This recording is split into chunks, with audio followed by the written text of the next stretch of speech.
শুধু ইংরেজি দ্বিতীয় পত্রের নয়, হয়ে যাওয়া আরও ৩টি পরীক্ষারও প্রশ্নপত্র ফাঁস হয়েছে। চ্যানেল 24-এর অনুসন্ধানে মিলেছে এমন তথ্য।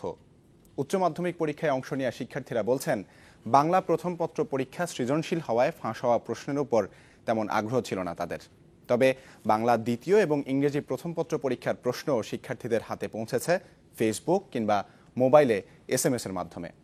শফিকুল ইসলাম সবুজের রিপোর্ট, ছবি তুলেছেন রাজু আহমেদ রুবেল। শিক্ষক, অভিভাবক সবার চোখে মুখে চিন্তার ছাপ। টানা ৩ ঘন্টা লেখায় মগ্ন উচ্চ মাধ্যমিক পরীক্ষা যুদ্ধে অংশ নেয়া শিক্ষার্থীরা। এই ছবি গেল বৃহস্পতিবারের বাংলা প্রথম পত্র পরীক্ষা হল।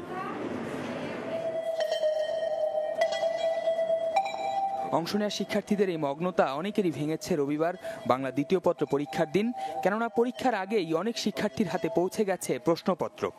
আমরা বিভিন্ন ওয়েবসাইটের মাধ্যমে পাচ্ছি, ইভেন আমাদের ফোনে বিভিন্নভাবে SMS এর মাধ্যমে আমরা HSC পরীক্ষার কোশ্চেন পাচ্ছি। নাম প্রকাশ না করার শর্তে পরীক্ষায় অংশ নেয়া এক শিক্ষার্থী জানান, কিভাবে বাসায় বসেই তার হাতে চলে আসে প্রশ্নের কপি। বোর্ডের ঊর্ধ্বতন কর্মকর্তাদের কারোর সাথে তাদের যোগাযোগ থাকার মাধ্যমে তারা বোর্ডের কোশ্চেনগুলো ম্যানেজ করতে পারতেছে, আর আমরা সেভাবে পাচ্ছি। আর এই কোশ্চেনের জন্য আমাদের কিছু টাকা দেওয়া লাগতেছে পার কোশ্চেনের জন্য। প্রতি কোশ্চেনের জন্য তারা 1000 টাকা করে নিচ্ছে। একজনের পক্ষে তো আর টাকা দিয়ে কেনা পসিবল না, তো সব ফ্রেন্ডরা মিলেই টাকা দিয়ে কেনা হয়। কিন্তু এইভাবে সব ফ্রেন্ডে পায়, কারণ যারা কোশ্চেন না কিনছে তারা এইবার বিভিন্ন ওয়েবসাইটের মাধ্যমে ওগুলা পেয়ে যাচ্ছে। তার কথার সূত্র ধরে ফেসবুকে এখনো খুঁজে পাওয়া যায় প্রশ্নের বেশ কয়েকটি পেজ।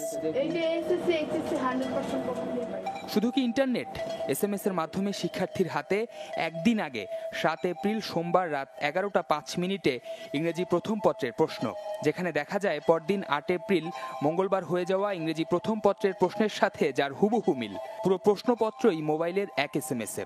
ইংলিশ ফার্স্ট পেপার আমরা 2 দিন আগে যেদিন অফ ছিল সেদিন থেকেই আমরা বিভিন্ন ওয়েবসাইটে সেম কোয়েশ্চেনটা পাচ্ছি, কিন্তু আমরা শিওর হওয়ার জন্য পরীক্ষার আগের দিন রাত্রেবেলা আমরা মেসেজের মাধ্যমে একটা কোয়েশ্চেন পাইছি, এবং পরীক্ষা দিতে যে দেখেছি সেটা সম্পূর্ণ মিলে গেছে।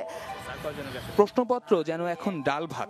পাড়া মহল্লায় ওত পেতে থাকে শিকারীরা, খুঁজে ফেরে পরীক্ষার্থীদের। লোভের ফাঁদে পা দিয়ে সর্বনাশের পথে শিক্ষা আর ভবিষ্যৎ।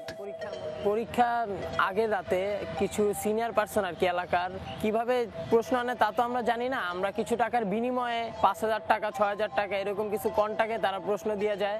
ভয়ও দেখায় যে যদি প্রশ্ন ফাঁসের কথা কাউকে বলি কিছু একটা করে ফেলবে, এই টাইপের কিছু কথা বলে, যেগুলো শোনার পর আমরা কারো কাছে বলিও না বা বলার চেষ্টাও করি না।